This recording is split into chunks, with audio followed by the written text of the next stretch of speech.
शुक्रवार संतोषी माता व्रत कथा। शुक्रवार के दिन मां संतोषी का व्रत पूजन किया जाता है। इस पूजा के दौरान माता की आरती, पूजन तथा अंत में माता की कथा सुनी जाती है। आइए जानें शुक्रवार के दिन की जाने वाली संतोषी माता व्रत कथा। संतोषी माता व्रत कथा। एक बुढ़िया थी, उसके 7 बेटे थे। 6 कमाने वाले थे जबकि एक निक्कमा था। बुढ़िया 6 बेटों की रसोई बनाती, भोजन कराती और उनसे जो कुछ जूठन बचती वह 7वें को दे देती। एक दिन वह पत्नी से बोला, देखो मेरी माँ को मुझ पर कितना प्रेम है। वह बोली, क्यों नहीं, सबका झूठा जो तुमको खिलाती है। वह बोला, ऐसा नहीं हो सकता है। जब तक आंखों से न देख लूं मान नहीं सकता। बहू हंसकर बोली, देख लोगे तब तो मानोगे। कुछ दिन बाद त्योहार आया। घर में 7 प्रकार के भोजन और चूरमे के लड्डू बने। वह जांचने को सिर दुखने का बहाना कर पतला वस्त्र सिर पर ओढ़े रसोई घर में सो गया। वह कपड़े में से सब देखता रहा। 6 भाई भोजन करने आए। उसने देखा, माँ ने उनके लिए सुंदर आसन बिछा नाना प्रकार की रसोई परोसी और आग्रह करके उन्हें जमाया। वह देखता रहा। कुछ दिन बाद त्योहार आया। घर में 7 प्रकार के भोजन और चूरमे के लड्डू बने। वह जांचने को सिर दुखने का बहाना कर पतला वस्त्र सिर पर ओढ़े रसोई घर में सो गया। वह कपड़े में से सब देखता रहा। 6 भाई भोजन करने आए। उसने देखा, माँ ने उनके लिए सुंदर आसन बिछा बिछा नाना प्रकार की रसोई परोसी और आग्रह करके उन्हें जमाया। वह देखता रहा। 6 भोजन करके उठे तब माँ ने उनकी झूठी थालियों में से लड्डुओं के टुकड़े उठाकर एक लड्डू बनाया। जूठन साफ कर बुढ़िया माँ ने उसे पुकारा, बेटा 6 भाई भोजन कर गए, अब तू ही बाकी है, उठ तू कब खाएगा। वह कहने लगा, माँ मुझे भोजन नहीं करना, मैं अब परदेश जा रहा हूँ। माँ ने कहा, कल जाता हो तो आज चला जा। वह बोला, हाँ आज ही जा रहा हूँ। यह कहकर वह घर से निकल गया। 7वें बेटे का परदेश जाना। चलते समय पत्नी की याद आ गई। वह गौशाला में कंडे उपले थाप रही थी। वहां जाकर बोला, हम जावे परदेश आवेंगे कुछ काल, तुम रहियो संतोष से धर्म आपनो पाल। वह बोली, जाओ पिया आनंद से हमारो सोच हटाए, राम भरोसे हम रहें ईश्वर तुम्हें सहाय। 2 निशानी आपन देख धरू में धीर, सुधी मती हमारी बिसारियो रखियो मन गंभीर। वह बोला, मेरे पास तो कुछ नहीं, मैं अब परदेश जा रहा हूँ। माँ ने कहा, कल जाता हो तो आज चला जा। वह बोला, हाँ आज ही जा रहा हूँ। यह कहकर वह घर से निकल गया। 7वें बेटे का परदेश जाना। चलते समय पत्नी की याद आ गई। वह गौशाला में कंडे उपले थाप रही थी। वहां जाकर बोला, हम जावे परदेश आवेंगे कुछ काल, तुम रहियो संतोष से धर्म आपनो पाल। वह बोली, जाओ पिया आनंद से हमारो सोच हटाए, राम भरोसे हम रहें ईश्वर तुम्हें सहाय। 2 निशानी आपन देख धरू में धीर, सुधी मती हमारी बिसारियो रखियो मन गंभीर। वह बोला, मेरे पास तो कुछ नहीं, यह अंगूठी है सो ले और अपनी कुछ निशानी मुझे दे। वह बोली, मेरे पास क्या है, यह गोबर भरा हाथ है। यह कहकर उसकी पीठ पर गोबर के हाथ की थाप मार दी। वह चल दिया। चलते चलते दूर देश पहुंचा। परदेश में नौकरी। वहां एक साहूकार की दुकान थी। वहां जाकर कहने लगा, भाई मुझे नौकरी पर रख लो। साहूकार को जरूरत थी, बोला, रह जा। लड़के ने पूछा, तनख्वाह क्या दोगे। साहूकार ने कहा, काम देखकर दाम मिलेंगे। साहूया अंगूठी है सो ले और अपनी कुछ निशानी मुझे दे। वह बोली, मेरे पास क्या है, यह गोबर भरा हाथ है। यह कहकर उसकी पीठ पर गोबर के हाथ की थाप मार दी। वह चल दिया। चलते चलते दूर देश पहुंचा। परदेश में नौकरी। वहां एक साहूकार की दुकान थी। वहां जाकर कहने लगा, भाई मुझे नौकरी पर रख लो। साहूकार को जरूरत थी, बोला रह जा। लड़के ने पूछा, तनख्वाह क्या दोगे? साहूकार ने कहा, काम देखकर दाम मिलेंगे। साहूकार की नौकरी मिली। वह सुबह 7 बजे से 10 बजे तक नौकरी बजाने लगा। कुछ दिनों में दुकान का सारा लेनदेन, हिसाब किताब, ग्राहकों को माल बेचना, सारा काम करने लगा। साहूकार के 7-8 नौकर थे, वे सब चक्कर खाने लगे। यह तो बहुत होशियार बन गया। सेठ ने भी काम देखा और 3 महीने में ही उसे आधे मुनाफे का हिस्सेदार बना लिया। वह कुछ वर्ष में ही नामी सेठ बन गया और मालिक सारा कारोबार उस पर छोड़कर चला गया। पति की अनुपस्थिति में सास का अत्याचार। इधर उसकी पत्नी को सास ससुर दुख देने लगे। सारी गृहस्थी का काम कराके उसे लकड़ी लेने जंगल में भेजते। इस बीच घर के आटे से जो भूसी निकलती उसकी रोटी बनाकर रख दी जाती और फूटे नारियल की नारेली में पानी। एक दिन वह लकड़ी लेने जा रही थी। रास्ते में बहुत सी स्त्रियां संतोषी माता का व्रत करती दिखाई दी। कार की नौकरी मिली। वह सुबह 7 बजे से 10 बजे तक नौकरी बजाने लगा। कुछ दिनों में दुकान का सारा लेनदेन, हिसाब किताब, ग्राहकों को माल बेचना, सारा काम करने लगा। साहूकार के 7-8 नौकर थे, वे सब चक्कर खाने लगे। यह तो बहुत होशियार बन गया। सेठ ने भी काम देखा और 3 महीने में ही उसे आधे मुनाफे का हिस्सेदार बना लिया। वह कुछ वर्ष में ही नामी सेठ बन गया और मालिक सारा कारोबार उस पर छोड़कर चला गया। पति की अनुपस्थिति में सास का अत्याचार। इधर उसकी पत्नी को सास ससुर दुख देने लगे। सारी गृहस्थी का काम कराके उसे लकड़ी लेने जंगल में भेजते। इस बीच घर के आटे से जो भूसी निकलती उसकी रोटी बनाकर रख दी जाती और फूटे नारियल की नारेली में पानी। एक दिन वह लकड़ी लेने जा रही थी। रास्ते में बहुत सी स्त्रियां संतोषी माता का व्रत करती दिखाई दी। संतोषी माता का व्रत। वह वहां खड़ी होकर कथा सुनने लगी और पूछा, बहनों तुम किस देवता का व्रत करती हो और उसके करने से क्या फल मिलता है? यदि तुम इस व्रत का विधान मुझे समझा कर कहोगे तो मैं तुम्हारा बड़ा एहसान मानूंगी। तब उनमें से एक स्त्री बोली, सुनो, यह संतोषी माता का व्रत है। इसके करने से निर्धनता, दरिद्रता का नाश होता है और जो कुछ मन में कामना हो सब संतोषी माता की कृपा से पूरी होती है। तब उसने उससे व्रत की विधि पूछी। संतोषी माता व्रत विधि। वह भक्तिनी स्त्री बोली, 1.25 आने का गुड़ चना लेना, इच्छा हो तो 5.25 आने का लेना या 1.25 रुपए का भी सहूलियत के अनुसार लाना। बिना परेशानी और श्रद्धा व प्रेम से जितना भी बन पड़े सवाया लेना। प्रत्येक शुक्रवार को निराहार रहकर कथा सुनना। इसके बीच क्रम टूटे नहीं, लगातार नियम पालन करना। सुनने वाला कोई न मिले तो घी का दीपक जला उसके आगे या जल के पात्र को सामने रखकर कथा कहना।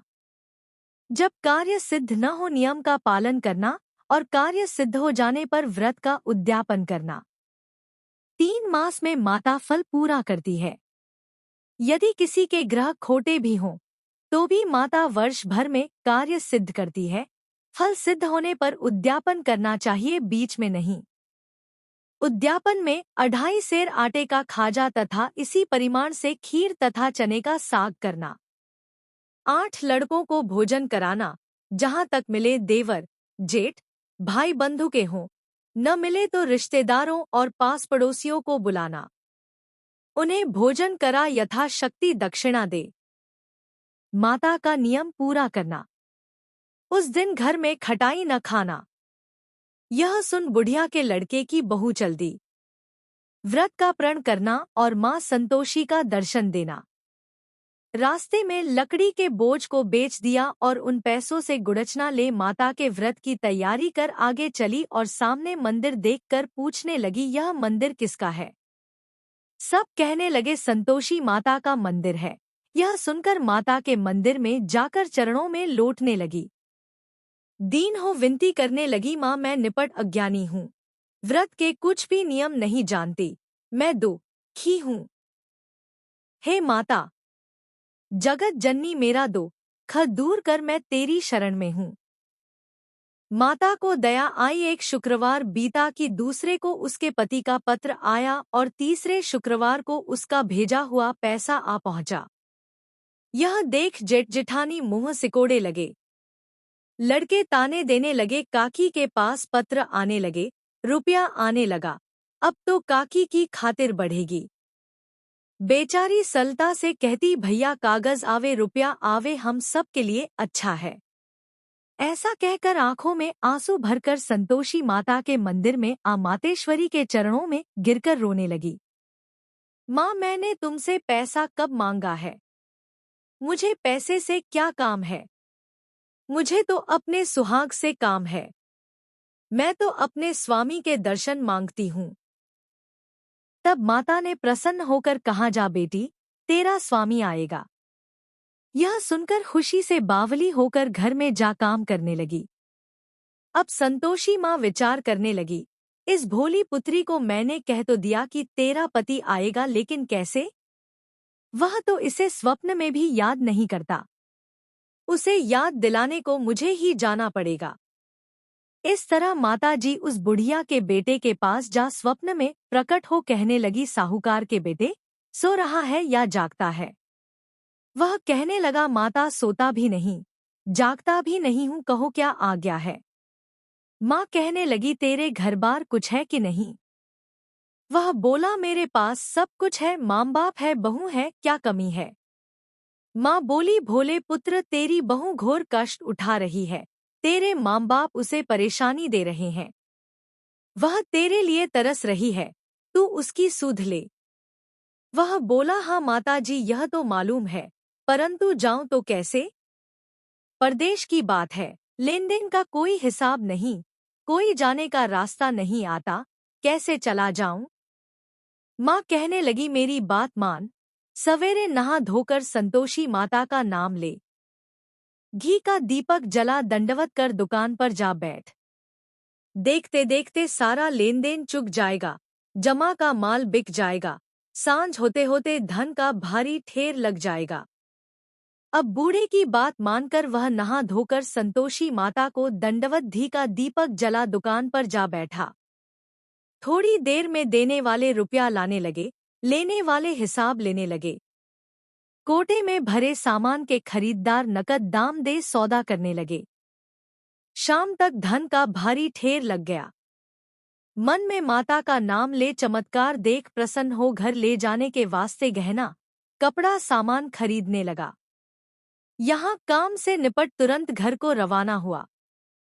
उधर उसकी पत्नी जंगल में लकड़ी लेने जाती है, लौटते वक्त माताजी के मंदिर में विश्राम करती। वह तो उसके प्रतिदिन रुकने का जो स्थान ठहरा। धूल उड़ती देख वह माता से पूछती है, हे माता, यह धूल कैसे उड़ रही है? माता कहती है, हे पुत्री, तेरा पति आ रहा है। अब तू ऐसा कर, लकड़ियों के 3 बोझ बना ले, एक नदी के किनारे रख और दूसरा मेरे मंदिर पर व तीसरा अपने सिर पर। तेरे पति को लकड़ियों का गट्ठर देख मोह पैदा होगा, वह यहाँ रुकेगा, नाश्ता पानी खाकर माँ से मिलने जाएगा। तब तू लकड़ियों का बोझ उठाकर जाना और चौक में गट्ठर डालकर जोर से आवाज लगाना, लो सासू जी, लकड़ियों का गट्ठर लो, भूसी की रोटी दो, नारियल के खेपड़े में पानी दो, आज मेहमान कौन आया है? माताजी से बहुत अच्छा कहकर वह प्रसन्न मन से लकड़ियों के 3 गट्ठर बनाई। एक नदी के किनारे पर और एक माताजी के मंदिर पर रखा। धूल उड़ती देख वह माता से पूछती है, हे माता, यह धूल कैसे उड़ रही है? माता कहती है, हे पुत्री, तेरा पति आ रहा है। अब तू ऐसा कर, लकड़ियों के 3 बोझ बना ले, एक नदी के किनारे रख और दूसरा मेरे मंदिर पर व तीसरा अपने सिर पर। तेरे पति को लकड़ियों का गट्ठर देख मोह पैदा होगा, वह यहाँ रुकेगा, नाश्ता पानी खाकर माँ से मिलने जाएगा। तब तू लकड़ियों का बोझ उठाकर जाना और चौक में गट्ठर डालकर जोर से आवाज लगाना, लो सासू जी, लकड़ियों का गट्ठर लो, भूखी की रोटी दो, नारियल के खेपड़े में पानी दो, आज मेहमान कौन आया है। माताजी से बहुत अच्छा कहकर वह प्रसन्न मन से लकड़ियों के 3 गट्ठर बनाई, एक नदी के किनारे पर और एक माताजी के मंदिर पर रखा। इतने में मुसाफिर आ पहुंचा। सूखी लकड़ी देख उसकी इच्छा उत्पन्न हुई कि हम यहीं पर विश्राम करें और भोजन बनाकर खा पीकर गांव जाएं। इसी तरह रुककर भोजन बना, विश्राम करके गांव को गया। सबसे प्रेम से मिला। उसी समय सिर पर लकड़ी का गट्ठर लिए वह उतावली सी आती है। लकड़ियों का भारी बोझ आंगन में डालकर जोर से 3 आवाज देती है, लो सासू जी, लकड़ियों का गट्ठर लो, भूसी की रोटी दो, आज मेहमान कौन आया है। यह सुनकर उसकी सास बाहर आकर अपने दिए हुए कष्टों को भुलाने हेतु कहती है, बहू ऐसा क्यों कहती है, तेरा मालिक ही तो आया है। आ बैठ, मीठा भात खा, भोजन कर, कपड़े गहने पहन। उसकी आवाज सुन उसका पति बाहर आता है। अंगूठी देख व्याकुल हो जाता है। माँ से पूछता है, माँ यह कौन है। माँ बोली, बेटा यह तेरी बहू है। जब से तू गया है तब से सारे गांव में भटकती फिरती है, घर का कामकाज कुछ करती नहीं, 4 पहर आकर खा जाती है। वह बोला, ठीक है माँ, मैंने इसे भी देखा और तुम्हें भी, अब दूसरे घर की ताली दो, उसमें रहूंगा। माँ बोली, ठीक है, जैसी तेरी मर्जी।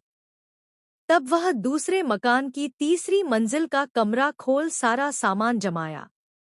एक दिन में राजा के महल जैसा ठाट-बाट बन गया। अब क्या था, बहू सुख भोगने लगी। इतने में शुक्रवार आया। शुक्रवार व्रत के उद्यापन में हुई भूल, किया खटाई का इस्तेमाल। उसने पति से कहा, मुझे संतोषी माता के व्रत का उद्यापन करना है। पति बोला, खुशी से कर लो। वह उद्यापन की तैयारी करने लगी। जेठानी के लड़कों को भोजन के लिए कहने गई।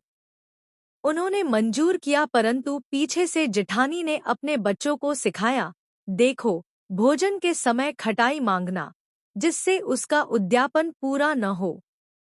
लड़के जीमने आए, खीर खाना पेट भर खाया, परंतु बाद में खाते ही कहने लगे, हमें खटाई दो, खीर खाना हमको नहीं भाता, देखकर अरुचि होती है।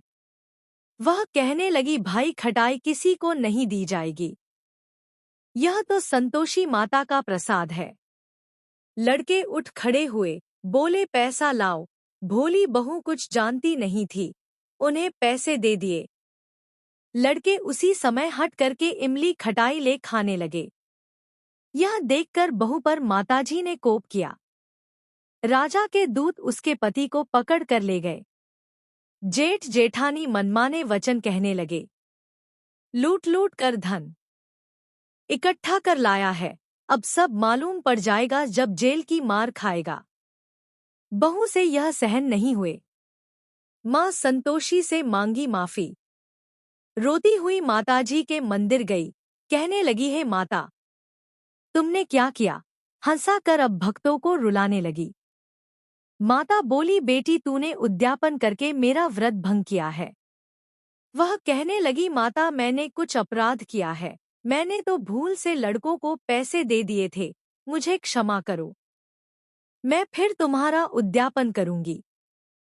माँ बोली, अब भूल मत करना। वह कहती है, अब भूल नहीं होगी, अब बतलाओ वे कैसे आवेंगे। माँ बोली, जा पुत्री, तेरा पति तुझे रास्ते में आता मिलेगा। वह निकली, राह में पति आता मिला। वह पूछी, कहाँ गए थे। वह कहने लगा, इतना धन जो कमाया है उसका टैक्स राजा ने मांगा था, वह भरने गया था। वह प्रसन्न हो बोली, भला हुआ, अब घर को चलो। कुछ दिन बाद फिर शुक्रवार आया। फिर किया व्रत का उद्यापन। वह बोली, मुझे फिर माता का उद्यापन करना है। पति ने कहा, करो। बहू फिर जेठ के लड़कों को भोजन को कहने गई। जेठानी ने एक दो बातें सुनाई और सब लड़कों को सिखाने लगी। तुम सब लोग पहले ही खटाई मांगना। लड़के भोजन से पहले कहने लगे, हमें खीर नहीं खानी, हमारा जी बिगड़ता है, कुछ खटाई खाने को दो। वह बोली, खटाई किसी को नहीं मिलेगी, आना हो तो आओ। वह ब्राह्मण के लड़के लाकर भोजन कराने लगी। यथाशक्ति दक्षिणा की जगह एक एक फल उन्हें दिया। संतोषी माता प्रसन्न हुई। संतोषी माता का फल। माता की कृपा होते ही 9वें मास में उसके चंद्रमा के समान सुंदर पुत्र प्राप्त हुआ। पुत्र को पाकर प्रतिदिन माता जी के मंदिर को जाने लगी। माँ ने सोचा, यह रोज आती है, आज क्यों न इसके घर चलूं। यह विचार कर माता ने भयानक रूप बनाया। गुड़चने से सना मुख, ऊपर सूंड के समान होठ, उस पर मक्खियां भिन भिन कर रही थी।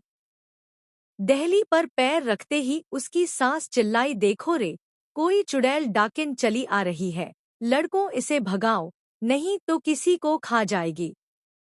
लड़के भगाने लगे, चिल्लाकर खिड़की बंद करने लगे। बहू रोशनदान में से देख रही थी। प्रसन्नता से पगली बन चिल्लाने लगी, आज मेरी माता जी मेरे घर आई है। वह बच्चे को दूध पीने से हटाती है। इतने में सास का क्रोध फट पड़ा। वह बोली, क्या उतावली हुई है? बच्चे को पटक दिया। इतने में माँ के प्रताप से लड़के ही लड़के नजर आने लगे। वह बोली, माँ, मैं जिसका व्रत करती हूँ, यह संतोषी माता है। सबने माता जी के चरण पकड़ लिए और विनती कर कहने लगे, हे माता, हम मूर्ख हैं, अज्ञानी हैं, तुम्हारे व्रत की विधि हम नहीं जानते, व्रत भंग कर हमने बड़ा अपराध किया है, जग माता आप हमारा अपराध क्षमा करो। इस प्रकार माता प्रसन्न हुई। बहू को प्रसन्न हो जैसा फल दिया, वैसा माता सबको दे, जो पढ़े उसका मनोरथ पूर्ण हो। बोलो संतोषी माता की जय। अगर आपको यह कथाएं पसंद है तो कृपया शेयर, लाइक या कमेंट जरूर करें।